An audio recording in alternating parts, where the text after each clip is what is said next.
में दर्शकों, अब हम आपको एक ऐसी मुलाकात की कहानी सुनाने वाले हैं जो सिर्फ दो नेताओं की मुलाकात नहीं थी, बल्कि दो देशों के रिश्तों में एक नया अध्याय था। मुंबई में प्रधानमंत्री नरेंद्र मोदी और फ्रांस के राष्ट्रपति इमैनुअल मैक्रोन मिले और जो हुआ वो देखकर पूरी दुनिया चौंक गई। बैठक और प्रेस कॉन्फ्रेंस के बाद दोनों नेता एक ही कार में साथ बैठे और उस पल ने एक बड़ा संदेश दे दिया। अब सोचिए, रात को मैक्रोन ने उसी कार यात्रा की तस्वीर सोशल मीडिया पर शेयर की और लिखा सिर्फ दो शब्द, जय हो। दो शब्द, लेकिन मतलब बहुत गहरा।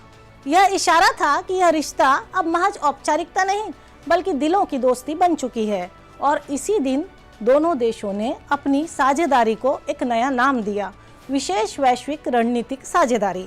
यानी भारत और फ्रांस अब सिर्फ अच्छे पड़ोसी नहीं बल्कि दुनिया के मंच पर साथ चलने वाले खास दोस्त हैं। तो इस मुलाकात में हुआ क्या क्या? पहली बड़ी बात थी रक्षा सहयोग। कर्नाटक के बेमगल में एक ऐतिहासिक शुरुआत हुई। H-125 हेलीकॉप्टर की फाइनल असेंबली लाइन का उद्घाटन। यह भारत में निजी क्षेत्र की पहली हेलीकॉप्टर फैक्ट्री है जिसे टाटा और एयरबस मिलकर बनाएंगे। और प्रधानमंत्री मोदी ने कहा कि यह हेलीकॉप्टर माउंट एवरेस्ट की ऊंचाई तक उड़ान भरेगा और पूरी दुनिया में निर्यात होगा। यानी मेक इन इंडिया अब सीधे ग्लोबल मार्केट तक पहुंच रहा है। लेकिन रक्षा के अलावा भी बहुत कुछ था। दोनों देशों ने तय किया कि अब हर साल भारत और फ्रांस के विदेश मंत्री नियमित बातचीत करेंगे। इनोवेशन को बढ़ावा देने के लिए इंडिया फ्रांस इनोवेशन नेटवर्क शुरू किया गया। रक्षा, तकनीक, स्टार्टअप्स, महत्वपूर्ण खनिज, स्वास्थ्य और शिक्षा, इन सभी क्षेत्रों में बड़े बड़े समझौतों पर हस्ताक्षर भी हुए। और पीएम मोदी ने कहा कि भारत और फ्रांस की दोस्ती की कोई सीमा नहीं है।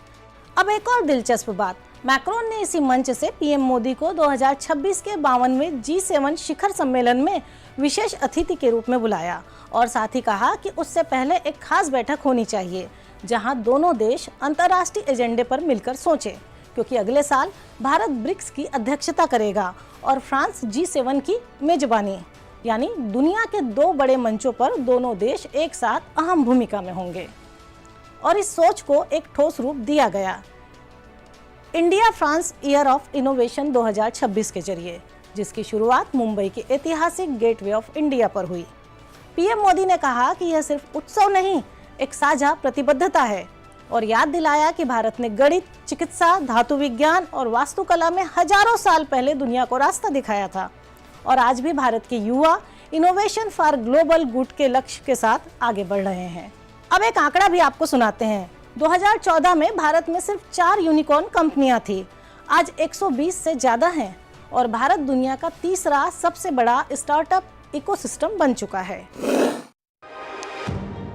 एयरोस्पेस में भारत फ्रांस सहयोग को नई ऊंचाई पर ले जाने वाला ऐतिहासिक पल। प्रधानमंत्री नरेंद्र मोदी और फ्रांस के राष्ट्रपति इमैनुअल मैक्रोन ने Airbus H-125 helicopter final assembly line का वर्चुअल माध्यम से शुभारंभ किया। टाटा एडवांस्ड सिस्टम लिमिटेड और एयरबस का ये संयुक्त उद्यम कर्नाटक के वेमागल में स्थित है। भारत की एरोस्पेस विनिर्माण क्षमताओं को बढ़ावा देने की दिशा में ये बहुत बड़ा कदम है। हमें गर्व है कि भारत और फ्रांस मिलकर माउंट एवरेस्ट की ऊंचाइयों तक उड़ान भरने वाला विश्व का एकमात्र हेलीकॉप्टर भारत में बनाएंगे और ये पूरे विश्व को एक्सपोर्ट भी करेंगे। यानी India France partnership knows no boundaries.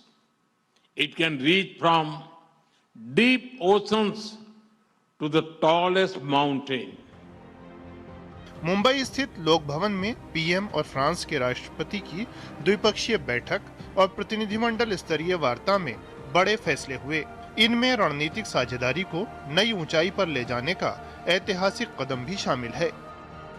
President macro के साथ मिलकर हमने इस स्ट्रेटेजिक पार्टनरशिप को अभूतपूर्व गहराई और ऊर्जा दी है। इस विश्वास और साझा विजन के आधार पर आज हम अपने संबंधों को स्पेशल ग्लोबल स्ट्रेटेजिक पार्टनरशिप के रूप में स्थापित कर रहे हैं। ये पार्टनरशिप केवल स्ट्रेटेजिक नहीं है। आज के उथल-पुथल से भरे युग में यह ग्लोबल स्टेबिलिटी और ग्लोबल प्रोग्रेस की पार्टनरशिप है। करीबी सहयोग की निरंतर समीक्षा के लिए विदेश मंत्री स्तरीय वार्षिक संवाद तंत्र की स्थापना पर सहमति बनी। साथ ही रक्षा सहयोग से जुड़े समझौते के नवीनीकरण का भी फैसला किया गया। बीईएल और साफरा मिलकर भारत में हैमर मिसाइल का उत्पादन करेंगे। हम क्रिटिकल मिनरल्स, बायोटेक्नोलॉजी और एडवांस मटेरियल्स में अपना सहयोग और प्रबल कर रहे हैं। हम Indo French centre for AI in health, Indo French centre for digital science and technology और national centre of alliance for skilling in aeronautics launch करने जा रहे हैं। पीएम ने आतंक के खिलाफ लड़ाई में भारत फ्रांस एकजुटता और लोकतंत्र, कानून के शासन और बहुध्रुवीय विश्व को लेकर साझा मूल्यों का जिक्र किया। वहीं फ्रांस के राष्ट्रपति ने हालिया वर्षों में दोनों देशों के रिश्तों में हुई प्रगति को सराहा। हमें पूरी तरह से इस रिश्ते में हम भरोसा रखते हैं और पिछले 8 सालों से हम यही कर रहे हैं और हर एक साल हम अलग अलग चीजों पर काम करके हमने कई नए रास्ते चुने। पीएम और फ्रांस के राष्ट्रपति ने मुंबई में भारत फ्रांस इनोवेशन फोरम को संबोधित किया। दोनों नेताओं ने 2026 को भारत फ्रांस नवाचार वर्ष घोषित किया। विश्वास जताया कि विश्व के दो विशाल इनोवेशन इकोसिस्टम में सहयोग से बड़े पैमाने पर लाभ होगा। मैं फ्रांस और पूरे विश्व के लीडर्स, सीईओज, इन्वेस्टर्स और यूनिवर्सिटीज को आमंत्रित करता हूं।